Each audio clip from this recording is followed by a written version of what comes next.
That was Officer Ricky Corman of the Nashville Police Department talking about some of the things she did the night of that shooting at the Waffle House back in 2018. You heard her talking about the media swarming around their hopes that that wouldn't happen, trying to take some actions around that, and Travis Reinking's kind of demeanor as well.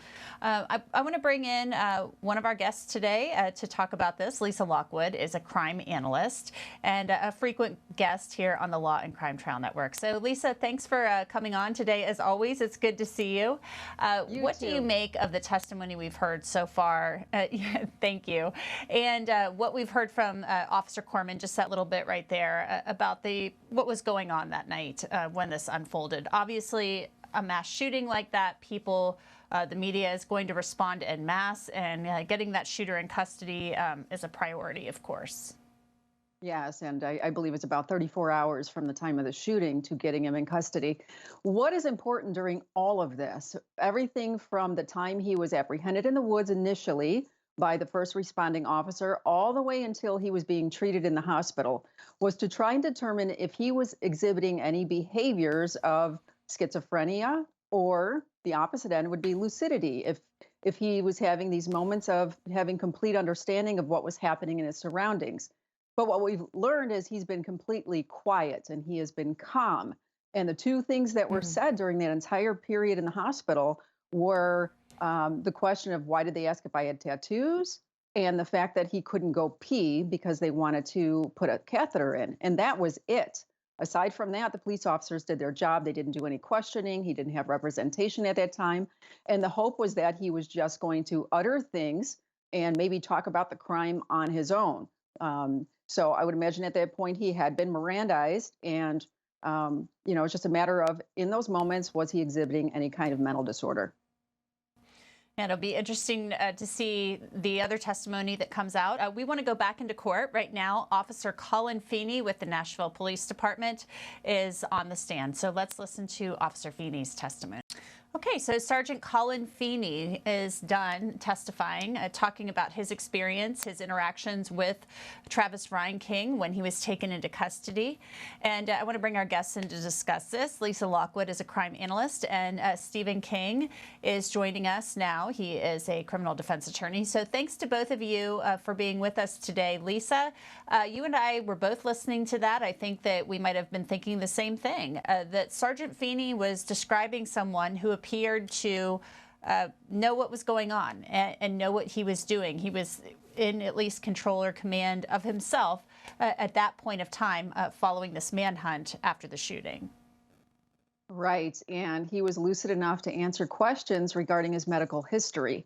So when they asked him things about certain injuries and that sort, he answered plainly without any trepidation. So he had to go back in his history to divulge what had happened to him in the past. So that's not common for somebody who is having a schizophrenic episode.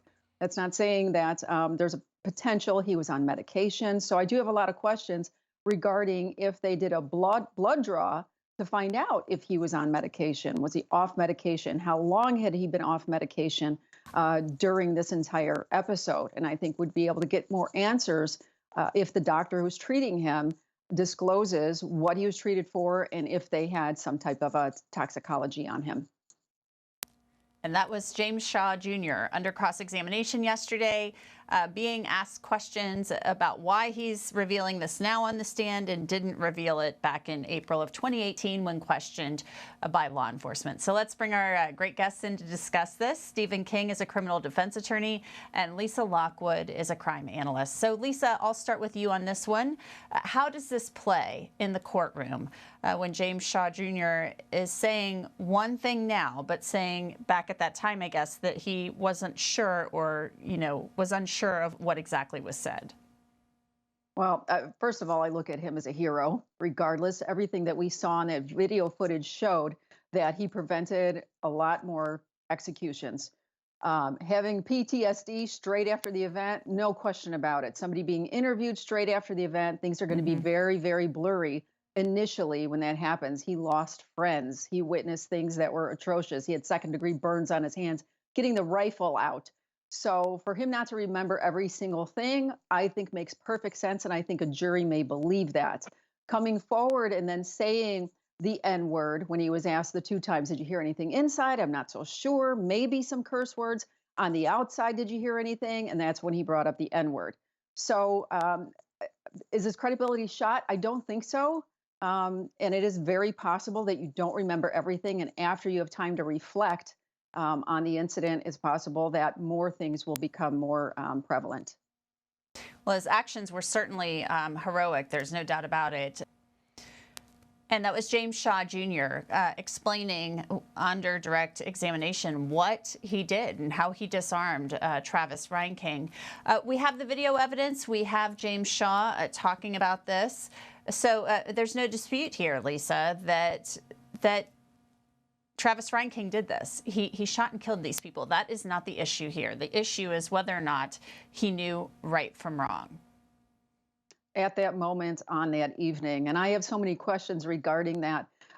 His medication, when was he on the medication? What do we have forensically regarding his computer, his telephone? What type of planning was put into this event? Questions for the father who knew he had suffered from mental illness, why the weapons were, why he had access to those weapons. So there's so much there that we need to figure out, because when people are diagnosed with diseases, schizophrenia does not go away, but you can treat it to make somebody be more placid, stop hearing voices in their heads, be more calm. And how long has he been off medication? When was he put back on it? Did he have it in his system when he was apprehended after the 34-hour manhunt? There are a lot of things that I hope are going to come out in this trial. Yeah, it'll be interesting to know if he went back on that medication.